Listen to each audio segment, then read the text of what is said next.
Hey y'all, Lily here. In today's video, I'm going to be sharing with you a quick straight to the point video on what I use to sublimate. So if that's something that interests you, then keep on watching. Should you have any questions along the way, feel free to drop a comment down below and I will do my best to assist you in the best way possible. With that being said, let's get started. Alright, so here is pretty much everything that I use to sublimate a t-shirt. If you don't have a sublimation printer, that's fine. I know there's lots of vendors out there who sell the sublimation transfer sheets. I sell them. You can head over onto my website at www.chimpysdesigns.com if you'd like to check that out. Everything that I'm going to be sharing with you on this video, I will leave it linked down in the description box below. So here I have my butcher paper. This is a butcher paper that I use. I buy it on Amazon. I buy it in the roll. And then here I have my sublimation transfer. I printed this on a sub paper. I've tried a few different ones, but this one just seems to be my preference. I will leave a link in the description box below where I compare some of the different sublimation papers that I use. And then I also use a t-shirt ruler.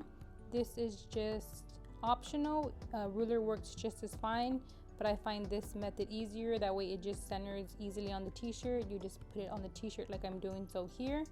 And then it kind of aligns pretty much straight down the middle. So that way you don't get no crooked designs. And if you're pressing a t-shirt, you will also need a t-shirt. This is the one that I'm using for this design. This is a Gildan soft style, 65% polyester and 35% cotton. I find these t-shirts to work well if I'm sublimating a black design.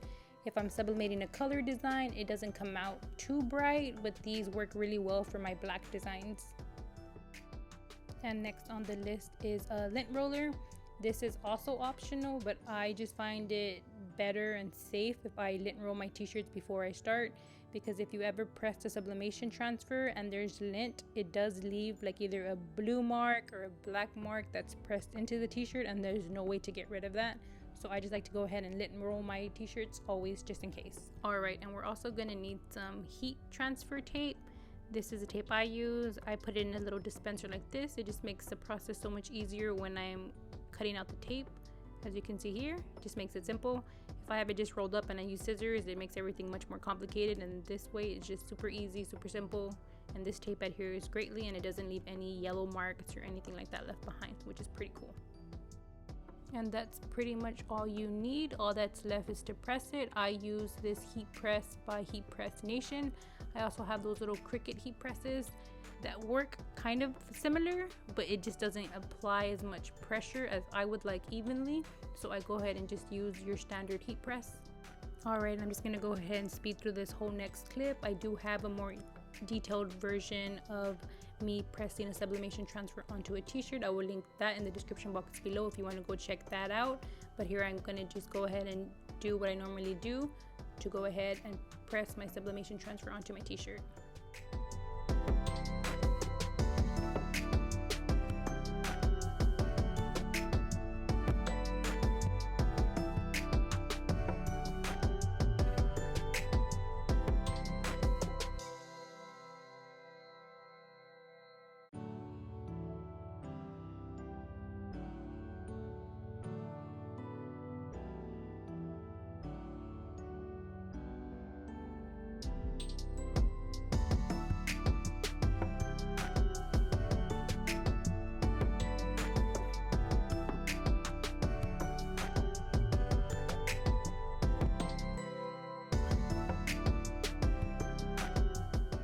Alright, and that's it. We have a sublimation transfer all pressed onto this t-shirt.